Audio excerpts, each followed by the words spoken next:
Hi மக்களே, வணக்கம். எல்லோரும் எப்படி இருக்கீங்க? ஒவ்வொரு பொருளையும் வாங்குறது பெரிய விஷயம் இல்லை, அது மெயின்டெனன்ஸ் தான் பெரிய தலைவலியாக இருக்கும். நம்ம எல்ஜி வாஷிங் மிஷின் இது நம்ம யூஸ் பண்ணிகிட்ருக்குறோம். இதில் பார்த்திங்கன்னா 10 இயர்ஸ்க்கு மேலே ஆச்சுது. அதனால் பார்த்திங்கன்னா டஸ்ட்டு ஓவராக வருது. சரி, ஆன்லைனில் ப்ராடக்ட்ஸ் வாங்கி க்ளீன் பண்ணலாம் அப்படின்ட்டு இந்த ஸ்கேல் கோப் அந்த மாதிரி நிறைய ஐட்டம்ஸ் வாங்கி போட்டு பார்த்தோம். இருந்தாலும் துவைக்க அந்த டஸ்ட்டு வந்துகிட்டே தான் இருந்தது. டஸ்ட்டு போகுது, பழையபடி நம்ம வாஷ் பண்ணி ட்ரை பண்ணி எடுக்கும்போது டஸ்ட்டு வந்துகிட்டே இருக்குது. இதுக்கு என்ன பண்ணலான்னு சொல்லிட்டு யோசிச்சுட்டு இருந்தப்போ தான் நம்ம நண்பர் ஒருத்தர் சொன்னார், நம்ம கடையில் டப் கிளீனிங்கிட்டு ஒரு கெமிக்கல் இருக்குது, நீங்கள் வந்து யூஸ் பண்ணி பாருங்கள், ஒரே ஒரு ஸ்பூன் போட்டால் போதும், பக்காவாக க்ளீன் ஆயிரும் அப்படின்னு சொல்லி சொன்னார். சரின்னு சொல்லி இந்த டப் கிளீனிங் பவுடர் வாங்கிட்டு வந்தோம்.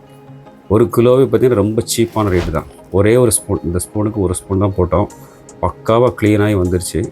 நல்ல பெஸ்ட் ரிசல்ட் வேணும் அப்படின்னா சுடுதண்ணி யூஸ் பண்ணிக்கோங்க, அப்போ உங்களுக்கு பெஸ்ட் ரிசல்ட் கிடைக்கும். இது யாருக்காக வேணும்னா நம்மளை காண்டாக்ட் பண்ணுங்கள். இந்த வீடியோ பிடிச்சிருந்தா லைக் பண்ணுங்கள், ஷேர் பண்ணுங்கள், சப்ஸ்கிரைப் பண்ணுங்கள். தேங்க்ஸ் ஃபார் வாட்சிங்.